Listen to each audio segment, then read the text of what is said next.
Ha deciso di rinviare a dopo la nascita della sua piccola l'inizio delle terapie per cercare di sconfiggere il tumore al seno che l'aveva colpita, accettando di fatto di morire pur di dare alla luce la bambina che stava crescendo dentro di lei, tanto cercata.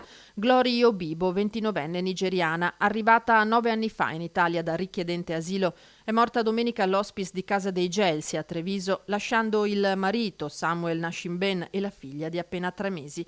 La scoperta della malattia poche settimane dopo aver saputo di essere incinta, una felicità che è dunque durata un lampo. Poco dopo è comparso un dolore al seno, sono seguiti gli esami, l'operazione, la scoperta di un tumore molto aggressivo che andava contrastato con la chemioterapia.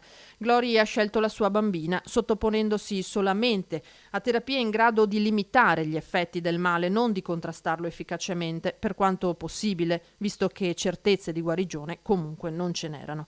La giovane mamma è andata quindi incontro consapevolmente alla morte, spegnendosi pochi mesi dopo aver dato alla luce la sua piccola.